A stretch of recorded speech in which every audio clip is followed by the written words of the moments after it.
വർഷങ്ങൾക്ക് മുൻപ് നടന്ന സംഭവമാണ്. അന്ന് ഞങ്ങളുടെ പ്രദേശത്ത് അധികം പുരോഗമനങ്ങൾ ഒന്നുമായിട്ടില്ല.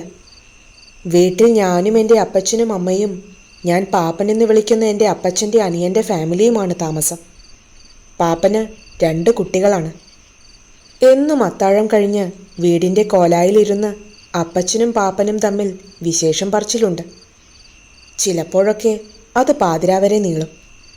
ഇടയ്ക്ക് അവർ തമ്മിൽ ചില വിഷയങ്ങളിൽ തർക്കങ്ങൾ ഉണ്ടാവാറുണ്ട്. അപ്പോൾ ബഹുരസമാണ് രണ്ടുപേരും. താൻ പറയുന്നതാണ് ശരിയെന്ന് സമർത്ഥിക്കാനായി ഏതറ്റം വരെയും പോകും. ഞങ്ങൾ കുട്ടികൾ ഉറങ്ങുന്നത് വരെ അത് കേട്ടുകൊണ്ടങ്ങനെ ഇരിക്കാറുണ്ട്. അന്നത്തെ തർക്കവിഷയം പ്രേതമുണ്ടോ ഇല്ലയോ എന്നുള്ളതായിരുന്നു. ഇല്ലെന്ന് അപ്പച്ചനും ഉണ്ടെന്ന് പാപ്പനും. അമ്മച്ചിയും ആൻറ്റിയും ഇതിലൊന്നും ശ്രദ്ധിക്കാറില്ല. അവരായി അവരുടെ പാടായി എന്നാണ് പറയാറ്. അങ്ങനെ തർക്കം മൂത്തു. പാപ്പൻ പണ്ട് ജോലിക്ക് നിന്ന സ്ഥലത്ത് വച്ചുണ്ടായ അനുഭവങ്ങളും കൂട്ടുകാർക്കുണ്ടായ അനുഭവങ്ങളും വിവരിക്കുകയാണ്. അപ്പച്ചനാണെങ്കിൽ എല്ലാം പാടെ നിഷേധിക്കുകയും. അവസാനം വാശി മൂത്ത് പാപ്പൻ പറഞ്ഞു, നിനക്കത്രയ്ക്ക് ധൈര്യമുണ്ടെങ്കിൽ ഇന്ന് നീ ഒരു 12 മണിയാവുമ്പോൾ സെമിത്തേരിയിൽ പോയി ഒരു 10 മിനിറ്റ് നിന്നിട്ട് വാ. അപ്പോൾ ഞാൻ സമ്മതിക്കാം. കേൾക്കേണ്ട താമസം. അപ്പച്ചൻ റെഡി. ഞങ്ങൾ ക്ലോക്കിലേക്ക് നോക്കി. സമയം 11:40. ആദ്യമൊക്കെ തമാശയായി തോന്നിയെങ്കിലും സമയമെടുക്കുന്തോറും ഞങ്ങൾക്ക് പേടി തോന്നിത്തുടങ്ങി. നീ സെമിത്തേരിയിൽ പോയെന്ന് ഞങ്ങളെങ്ങനെ വിശ്വസിക്കും? പാപ്പൻ ചോദിച്ചു. ഞാൻ നല്ലത് നോക്കി ഒരു കുരിശിങ്ങ് ഊരിയെടുത്ത് കൊണ്ടുവരാം, എന്നിട്ട് വിശ്വസിച്ചാൽ മതി, അപ്പച്ചൻ പറഞ്ഞു. ക്ലോക്കിൽ മണി 12 അടിച്ചു. അപ്പച്ചൻ സൈക്കിളും എടുത്ത് പുറപ്പെടാനൊരുങ്ങി. ഞങ്ങളെല്ലാവരും വേണ്ട എന്ന് പറഞ്ഞെങ്കിലും അപ്പച്ചൻ അത് അവഗണിച്ചു. വാശി ചെയ്യിക്കേണ്ടേ? സൈക്കിളിനാണേൽ 20 മിനിറ്റത്തെ ദൂരം എന്നാണ് പാപ്പൻ പറഞ്ഞത്. അപ്പച്ചൻ പോയി കുറച്ചു കഴിഞ്ഞ് ഇരിപ്പുറപ്പില്ലാതെ പാപ്പനും അപ്പച്ചന് പുറകെ സൈക്കിളെടുത്ത് പുറപ്പെട്ടു. അപ്പച്ചന് വല്ലതും പറ്റുമോ എന്ന് നല്ല പേടിയുള്ളതിനാലാവണം അത്. സെമിത്തേരിയിലെത്താൻ കുന്നത്തമ്പലം വഴിയാണ് പോകേണ്ടത്. പകൽ നേരത്ത് പോലും ആ വശമെത്തുമ്പോൾ മിക്കവർക്കും ഒരു പേടി അനുഭവപ്പെടും. കാരണം കുന്നത്തമ്പലം എന്ന് പറഞ്ഞാൽ റോഡരികിലെ കുന്നിൻ മുകളിലുള്ള ഒരു കുഞ്ഞമ്പലമാണ്. ഏതോ ദേവീപ്രതിഷ്ഠയാണവിടെ. ആ വശത്ത് വീടുകൾ വളരെ കുറവാണ്. വഴിവിളക്കുകളുമില്ല.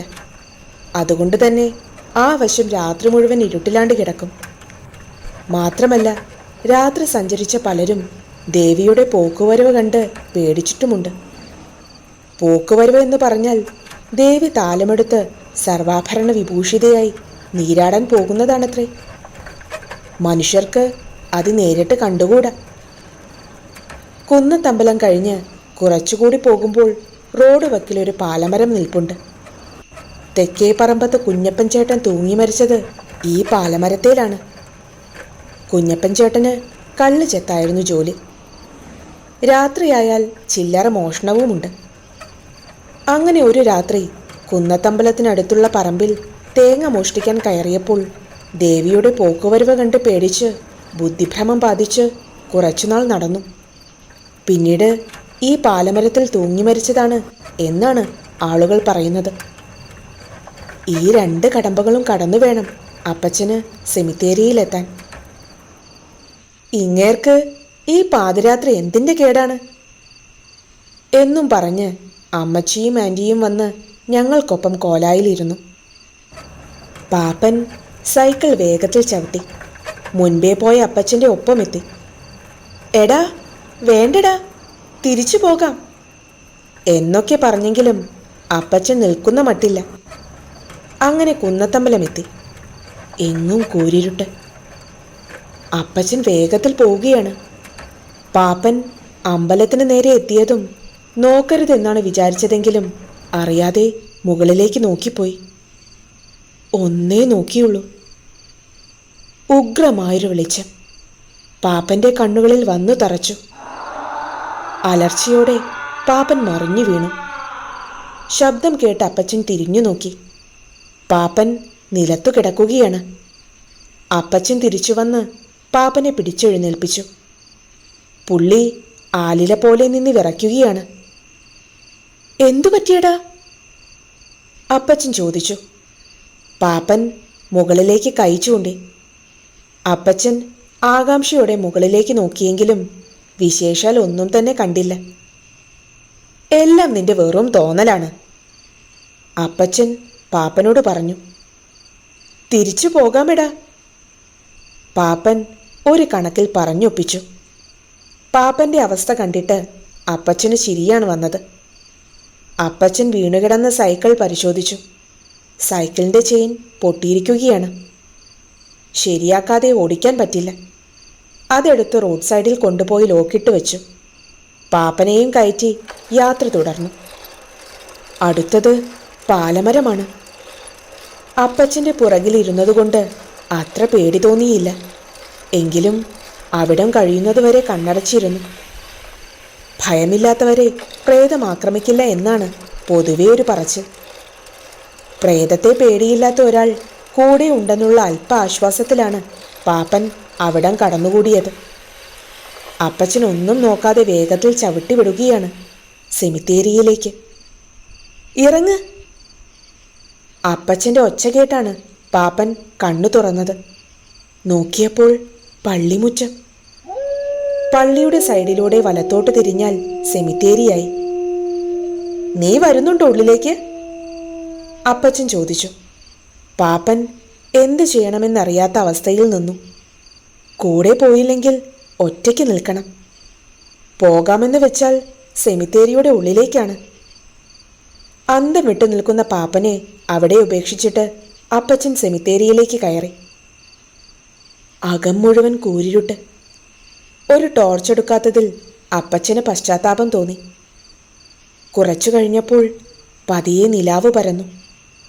ഇപ്പോൾ കല്ലറകൾ ഓരോന്നായി കാണാം. ഏത് കുരിശൂരും. മതിലരികിലുള്ള ഒരു പഴയ കല്ലറയുടെ അടുത്തേക്ക് അപ്പച്ചൻ നടന്നു. കുരിശ് പിടിച്ചു വലിച്ചു നോക്കി. അനങ്ങുന്ന മട്ടില്ല. സിമന്റ് ഇട്ട് ഉറപ്പിച്ചേക്കുന്നതാണെന്ന് തോന്നുന്നു. വേറെ പറ്റിയത് വല്ലതുമുണ്ടോ എന്ന് തിരയുന്നതിനിടെ നടുഭാഗത്തുള്ള അധികം പഴക്കമില്ലാത്ത കല്ലറയുടെ മുകളിൽ ഒരാൾ നീണ്ടു നിവർന്ന് കിടക്കുന്നു. ഒരു നിമിഷമൊന്ന് ഞെട്ടിയെങ്കിലും ധൈര്യം സംഭരിച്ച് അങ്ങോട്ട് ചെന്നു. ആൾ ഉറങ്ങുകയാണ്. അടുത്തു ചെന്നു നോക്കി. നിലാവിൽ മുഖം വ്യക്തമായി കണ്ടു. പോളച്ചൻ! ഡാ! അപ്പച്ചൻ പോളച്ചൻ്റെ കാലിൽ തട്ടി വിളിച്ചു. പോളച്ചൻ കണ്ണു തുറന്നു. നീ എന്താടാ ഇവിടെ വന്ന് കിടക്കുന്നത്? അപ്പച്ചൻ ചോദിച്ചു. ഞാൻ കുറച്ചു നാളായിട്ട് ഇവിടെ കിടന്നാടാ ഉറങ്ങാറ്. അത് കൊള്ളാം, അപ്പച്ചൻ ചിരിച്ചു. കൂടെ പോളച്ചനും. അല്ല, നീ എന്താ ഇവിടെ? പോളച്ചൻ തിരിച്ചു ചോദിച്ചു. അപ്പച്ചൻ സംഭവം വിവരിച്ചു. ഓ, അപ്പോൾ നിനക്കൊരു കുരിശ് വേണം. പോളച്ചൻ താൻ കിടന്ന കല്ലറയുടെ തലഭാഗത്ത് തറച്ചിരുന്ന കുരിശ് ഒറ്റ കൈകൊണ്ട് ഊരിയെടുത്ത് അപ്പച്ചന് നേരെ നീട്ടി. അതും വാങ്ങി അപ്പച്ചൻ തിരികെ നടന്നു. പോളച്ചൻ പിന്നെയും കല്ലറയുടെ മുകളിൽ കയറി കിടന്നു. 1-2 അടി നടന്ന അപ്പച്ചൻ തിരിഞ്ഞു നിന്ന് പോളച്ചനോടായി ചോദിച്ചു. അല്ല, നീ വരുന്നില്ലേ? ഇല്ലടാ, നീ പൊയ്ക്കോ.